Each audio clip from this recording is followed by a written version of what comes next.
정부에서 얘기하는 서울에 30만 호, 전국에 80만 호 공급한다는 것에 대해서 홍남기 총리 같은 경우에도 공급 쇼크가 올 만큼 엄청나게 할 거라는 얘기를 했잖아요. 근데 당시에 국토부에서 나온 보도자를 보면 어떻게 얘기했냐면은 정부 지자체 공기업이 주도해서 서울 32만 호 그리고 전국 83만 호 주택 부지를 추가 공급하는 거예요. 2025년까지 아파트나 주택을 공급하는 게 아니고 부지를 공급한다는 얘기이기 때문에 이 부분은 사실 어떻게 보면 약간 좀 사람들을 좀 속인 거라고 보는데, 지금 내년 중반에 임기 끝날 분들인데 그때까지 공급이 명확하게 사인이 나온 게 아니죠. 그리고 만약에 이게 주택 부지가 아니고 정말로 2025년까지 30만 원을 공급을 한다라고 얘기했어도 그건 실효성이 굉장히 없는 거예요. 경험적으로 두 가지 케이스를 볼 수가 있는데, 첫 번째는 강남이 2020년 12월 기준으로 해서 주택 수가 23만 4천 채가 안 돼요. 종로구가 한 7만 채예요. 그럼 강남 플러스 종로구에 있는 주택을 어딘가에 2025년까지 공급한다? 우선 실효적 측면은 말도 안 되는 것이고요. 또 다른 예로는 분당구 20만 호가 안 돼요. 분당은 88년부터 계획 들어가서 92년부터 입주가 시작했어요. 아무도 없는 지역에다가 아파트 때려가지고 30년, 40년 걸려서 20만 호, 30만 호 건설하는 게 기본인데 4년 안에 그렇게 할 수 있다? 그거 자체는 실효성이 없는 거예요. 그건 말이 안 되는 겁니다, 사실은요. 그것도 우리가 지을 땅을 확보했다도 아니고 25년까지 확보할 것이다예요. 지금 동자동 가가지고 장관님께서 쪽방촌 보면서 이쪽 개발한다고 해서 그 다음날 동자동 쪽방촌 건물주인분들 다 반대했잖아요. 임대 수입이 엄청나요. 예를 들어서 지금 1.5평형 기준으로 하고 거기 15만 원에서 20만 원이에요. 그럼 평당 10만 원이에요. 그럼 강남에서 타워팰리스나 압구정동 현대아파트 같은 경우에 평당 10만 원 안 나와요, 임대 수입이. 근데 그 사람들한테 거기서 나오는 임대 수입이 있는데 이거 당신들 현금 청산할 거고 공시지가를 줄 테니까 나가세요. 당연히 반발하는 게 맞고요. 자본주의 사회에서 제대로 된 보상 없이 우리가 공공적인 목적으로 좋은 사업을 했기 때문에 당신들 포기하고 나가세요도 잘못됐다고 봐요. 그러니까 이런 일이 아마 앞으로도 계속 일어날 거예요, 사실은. 그렇게 한다고 하면은 이게 과연 2025년까지 부지를 확보할 수 있느냐 자체도 의구심이 드는 상황이게 되는 거죠. 그러니까 이게 장점하고 단점이 다 있는 것 같아요. 일반적인 재개발, 재건축 같은 거 할 때 조합이 디벨로퍼 역할을 하거든요. 만약에 그 깜깜이 과정을 LH나 SH 같은 공공 디벨로퍼가 그걸 대행해 준다는 건 굉장히 좋은 거예요. 그렇게 하면서 인센티브도 주고 개발 계획을 축소한다고 했을 때 새 나간 돈 같은 것들을 잘 막을 수는 있거든요. 문제가 될 수 있는 부분은 뭐냐면은 공공주택특별법이라는 것을 보면은 현금 청산이라는 단어가 나오고요. 현금 청산을 할 때 기준 자체가 공시지가를 바탕으로 한다고 해요. 감정가도 아니고. 사실 공시지가가 실거래가보다 낮잖아요. 그렇게 한다고 하면은 사람들이 많이 반대를 할 겁니다. 엄청나게 거의 난리가 나겠죠, 사실은요. 아마 진행에 있어서 속도가 국토부나 정부에서 생각하는 것만큼 빠르지 않을 수가 있어요. 예를 들어가지고 우리가 이거 정책의 목적이 뭐냐에 따라서 다른데요. 저는 집값 잡는다는 정책은 반대합니다만은 보수건 진보는 다 같이 뭐 집값 잡는 거를 하나의 미션으로 생각을 하는데, 2기 신도시 같은 경우에 판교를 제외한 나머지가 굉장히 멀어요. 광교 이런 데이기 때문에 이 물량이 나온다고 강남지까지 잡히는 게 아닙니다. 전혀 다른 별개의 마켓이고, 광교나 이런 쪽에서 나왔던 아파트 물량은 그 주변 지역 구도심의 부동산 가격을 내렸어요. 따라서 이게 강남 집값이나 서울 집값을 대체하기 위해서 신도시가 역할을 한다? 가까우면 괜찮습니다만은 그게 거리가 상당히 먼다고 했을 때 그 효과는 굉장히 미미할 겁니다. 전 세계 신도시 모두 중심도시와 이 신도시를 연결시키는 대중교통망이 먼저 들어가야 돼요. 그것도 굉장히 그 급행 대중교통망이요. 그러니까 뭐 예를 들어서 분당 같은 경우의 아마 경험을 그때 좀 잘못된 것들을 그대로 할 수가 있어요. 예를 들어서 분당이 개발된 다음에 그 다음에 분당선이 열렸고 나중에 신분당선이 나왔어요. 그러니까 지금 신도시 같은데 약간 멀더라도 그런 급행 노선이 완벽하게 구비가 되고 신도시가 된다면 그나마 괜찮으나, 이게 일정이 좀 안 맞거나 하는 경우에는 그 신도시가 과연 그 수요를 대체할까에 대해서는 굉장히 좀 의문시 되죠. 이거는 저는 그 뉴타운의 재림이라고 보고요. 지금 벌써 222개의 정비구역에서 국토부나 정부에 올리면 거기서 선별한다고 했거든요. 그러면은 이건 사실 표로 연결이 되는 거고요. 예전에 한나라당이 뉴타운 한다고 해서 완전 석권했던 거하고 똑같은 형태가 나타날 수 있는 거죠. 그때는 사실은 한나라당뿐만 아니고 당시에 야당이었던 민주당 의원들도 앞서서 뉴타운 자기들이 한다고 얘기를 했었어요. 이거는 토지 시장을 자극할 거고 진행할 수 있다고 생각하는 측에 대해서 표가 몰릴 수밖에 없는 거죠. 그런 원칙 같은 것들은 되게 일정하게 가야 돼요. 예를 들어 가지고 우리가 용적률을 뭐 지금 350, 500까지 이렇게 풀어준다는 식으로 얘기를 하는데 굉장히 큰 용적률이에요. 중구에 있는 거대한 오피스 건물들 평균 용적률이 600%예요. 이런 것들이 굉장히 한시적인 경우에만 나온다는 것도 사실 문제예요. 그럼 거의 다 막아놨다가 일반적인 시민들이 원하는 유형의 주택 공급이 안 되니까 갑자기 공공이 개입해가지고 우리 이만큼 짓게 라고 얘기하는 것들이 임시 방편적인 어떤 접근? 그게 좀 심하지 않나? 공급 쇼크가 올 것 같은 그런 레토릭이 할 게 아니고요. 서울시의 어느 위치에 있는 지구에 우리가 정말 이렇게 해서 언제 어느 정도 규모로 아파트를 공급하겠다. 그게 명확하게 시그널이 나와야 돼요. 그럼 사람들이 기다릴 거예요.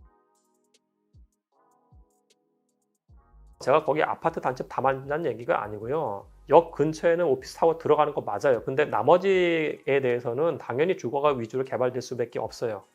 그러니까 수요도 없는데 오피스 얘기 좀 그만했으면 좋겠고 서울시 용산 한가운데 땅이 있으면 거기 우리가 어떻게 하겠다는 청사지만 제시를 해도 명확한 땅이 나오는 겁니다. 용산 공원 자체는 이게 사이즈가 엄청나게 커요. 용산 전체 구의 15%를 차지하고 면적 자체가 뉴욕에 있는 센트럴파크하고 똑같아요. 제가 100%다 아파트 단지 만든다는 얘기도 아니에요. 삼각지역부터 이태원까지 어차피 길로 나뉘어져 있고 길 선상으로 해서 용산 드래곤 호텔까지 남긴다고 하면 10%를 개발할 수가 있어요.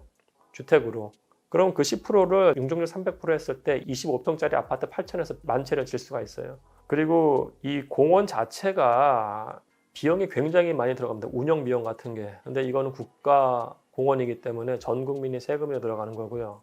운영비도 1년에 지금 300억 얘기하는데 300억보다 더 들어갈 수도 있어요. 따라서 이거는 90%는 공원으로 하되 10% 정도만 용적률 300%의 아파트 넣어야지, 그래야지 공원이 살아요. 그리고 도시계획 이론에서 하나의 트렌드 같은 것들이 있는데 18, 19세기에 산업도시가 워낙에 안 좋으니까 그린 스페이스 같은 것들을 굉장히 선호했어요. 그 관점에서 만들어진 게 센트럴파크예요. 근데 뉴욕 센트럴파크만 하더라도 뉴욕시가 재정이 붕괴되는 순간 1920년대, 30년대 그리고 70년대 범죄의 온상이었어요.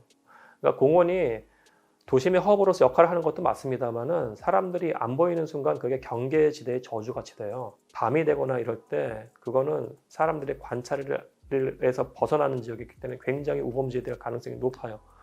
그래서 이런 곳에다가 사람들이 살 수 있는 아파트 단지를 한다고 그때 걸어가기 시작을 해요.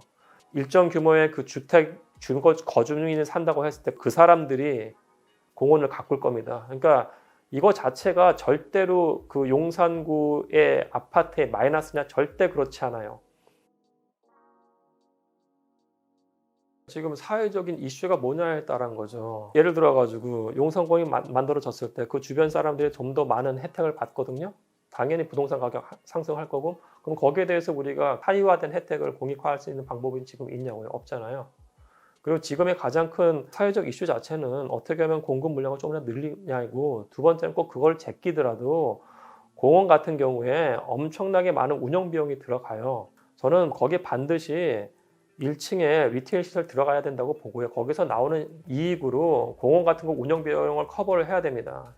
뉴욕 센트럴파크 같은 경우에 70년대, 80년대 뉴욕시가 거의 재정 파탄 나면서 거의 아예 관리가 안 됐어요.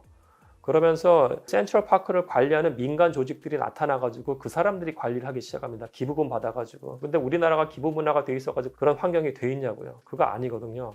그리고 8천 세대에 대해서 그건 스트럭처를 짜면 되는 거예요. 일부에 대해서는 초고층 부분은 펜트하우스로 정말 아주 고가로 분양해도 된다고 생각을 해요. 일부는 분양하고 일부는 임대하면서 임대 부분에 대해서는 계속 사람들이 왔다 갔다 할 수 있는 거기 때문에 그 룸잘트 열어놓을 수도 있는 거고요. 근래의 집값 폭등 같은 경우에는 소득이 많이 올랐기 때문에 2019년 초까지의 가격은 제가 봤을 때는 충분히 용인할 수 있는 가격이에요. 2020년 5월부터 폭등이 시작이 된 거죠. 그러니까 저는 여기서는 사실 두 가지인데 첫 번째가 유동성이고요. 굉장히 큰 유동성이 존재했다는 것. 그다음에 두 번째는 임대차 3법으로 말미암은 주택시장의 다이내믹스가 완전히 변화한 것. 두 가지가 굉장히 크다고 봐요. 저는 취지는 공감을 하고 반드시 도입돼야 된다고 보는데 시기가 잘못된 것이었고, 임대차 3법이 만약에 2019년에 헬리오시티가 만 채가 공급된다고 했을 때 나왔으면 지금과 같은 교란은 그렇게 크지 않았을 거예요. 임대차 3법이라는 게 4년 동안 못 올리는 거기 때문에 기존의 임차인들한테는 좋죠. 근데 새롭게 물건을 사는 사람들한테는 이거 완전히 정말로 안 좋은 상황이 발생을 한 것이고, 가격이 너무 오르니까 이 사람들이 이제 주택 매매 시장으로 갔어요. 작년 중후반에는 6억대 아파트가 많았던 노원구, 도봉구, 강북구, 성북구가 엄청나게 올랐어요. 굉장히 빠른 시간 안에. 서민들한테 굉장히 좋은 취지의 정책임에도 불구하고 이게 사이드 이펙트를 낸 거죠. 아파트를 누가 사냐를 봤을 때 가장 많이 사는 세대가 30대하고 40대예요. 2019년에도 30대하고 40대가 거의 30%씩 가장 많은 비중을 차지했어요. 2020년에 30대가 34%를 차지하면서 1등으로 올라섰고요. 그러니까 30대라는 계층 자체가 주택을 안 사는 계층이 아니에요. 그때 주택을 사는 계층이고, 그게 맞아요. 전 세계 대부분 나라들이 그 사람들의 주택 보유를 강화를 시켜요. 왜냐하면 주택을 많이 소유해야지 이 사람들이 커뮤니티에 긍정적 영향을 미치기 때문에. 근데 본 정권 들어와서 했던 것들이 대부분은 뭐냐면은 주택 가격을 떨어뜨리기 위해서 주택 수요를 잡는 정책을 썼어요. 그러면서 계속 DTI, LTV 강화하고 작년 같은 경우에 신용대출까지 막았잖아요, 사실은. 근데 30대라는 사람들은 자기가 결혼을 해서 애도 낳고 뭘 하기 위해서 주택이란 안정적인 게 있으면 좋은 거잖아요. 당연히 자본주의 사회에서 그렇게 결정할 수도 있는 거고. 근데 그 사람들한테 계속 대출을 막고 한다는 거는 사실 굉장히 잘못된 어프로치였어요. 이런 상황에서는 주택을 살 수 있는 층은 부잣집 아들밖에 없어요. 그건 굉장히 사회적으로 불평등한 거예요, 사실. 부유층을 위한 마켓은 있어요. 그건 알아서 하면 되는 거고, 정책의 목적 자체는 중산층하고 서민들이 어떻게 살 수 있는 공간을 마련해 주느냐입니다. 주택을 매입할 수 있는 기회도 줘야 되는 것이고, 전세를 오래 살 수 있는 기회도 주는 거예요. 그래서 임대차 3법은 그 관점에서 저는 옳다고 보는데, 다만 매입해서 사는 사람들에 대한 어떤 정책적인 인센티브나 지원이 지금 없어요. 이게 잘못된 거예요. 사실 이거는 중앙정부 차원에서의 정책으로 절대 흔들려서는 안 돼요. 사실 웬만해서 바꿔서는 안 됩니다. 이건 시장을 교란시키는 겁니다. 그럼 이거죠. 그러면 1가구 1주택이라고 하면은 많은 사람들이 1가구 1주택이 될 수 있도록 수요 측면에서 그걸 열어주면서 그 얘기를 하면 돼요. 근데 그런 얘기 없었고, 두 번째, 1가구 1주택만 갖게 한다는 거를 법제화한다거나 하는 게 사실 자본주의 사회에서 말이 안 되는 거예요, 사실은요. 만약에 그렇게 한다고 했을 때 그게 나중에 어떻게까지 좀 파장을 일으킬 수 있냐면은 아예 민간 기업들이 임대 시장에 들어와서 뭔가 하는 걸 다 막아버릴 수가 있는 겁니다. 사실 그런 것들을 법제화하거나 그 이념에 동의한다는 건 전 찬성할 수가 없어요, 사실. 저는 뭐 공공 아파트 짓는 것 자체는 전 찬성이에요. 지금 없으니까. 근데 대중교통망, 철도건, 도로건 이걸 덮어가지고 아파트를 짓자는 거는 박근혜 정권 때도 나왔어요. 행복주택. 됐냐고요. 안 됐어요. 안 됐던 결정적인 이유 중에 하나가 시공비가 감당이 안 되는 거예요. 그러니까 제발 좀 숫자를 좀 두들겨서 했으면 좋겠어요. 이 구조에 대해서 돈이 들어가는데. 그 두 번째, 거기서 올리는 건 좋다고 쳐요. 근데 지금 그 뒤에 있는 아파트 단지에서 그걸 가만히 있겠냐고요. 조망권 때문에 이미 가격이 그 아파트 단지에 투영이 됐는데 그 사람들의 반대를 본인이 헤쳐나갈 수 있냐? 저는 이게 굉장히 나이브한 여당 대표로서의 주장인지에 대해서 정말 심각하게 비난을 할 수밖에 없고요. 현실성이 굉장히 떨어지기 때문에 굉장히 어처구니 없는 거예요, 사실은. 근데 그게 그분뿐만 아니고 조은희 서초공청장 같은 경우에는 지금 경부고속도로 덮어가지고 그 위에 뭐 한다는 얘기를 하거든요. 똑같은 거예요, 사실은. 지금 서울에 있는 땅이 있기 때문에 거기에 대해서 먼저 얘기를 하고 도로를 덮던지 아니면 철도를 덮는 안을 나온다고 하면은 명확하게 재정이 얼만큼 투입되는지를 얘기를 하고 그 얘기를 했으면 좋겠어요. 70만 원면은 강남 3구예요. 주택 수가. 제대로 된 야당 지도자로서 서울시 후보를 노리면은 어디에 어떻게 70만 원 할지 명확하게 나오셔야 되는 거고요. 현실성 있는 얘기를 했으면 좋겠어요. 이게 박영선, 나경원 후보 다 똑같아요. 지금 보면은 그런 식으로 레토릭 하면서 사람들 현혹시키는 건 그만했으면 좋겠어요.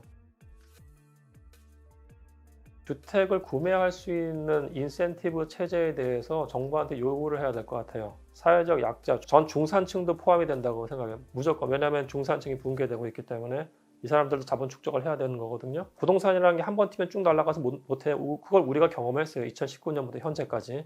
특히 그게 아주 사회적 약자라고 하면은 LTV 같은 것들을 아주 대폭 완화해도 돼요. 미국 같은 경우에는 LTV 99%짜리가 있어요. 5억짜리 주택에 대해서 자기 현금 500만 원만 있으면 집을 사요. 근데 그게 아주 파퓰러한 프로그램 아니고 소수에 대해서 적용되는 건데, 그러니까 그런 프로그램에 대해서 지속적으로 요구를 해야 된다고 봐요, 시민들이. 예.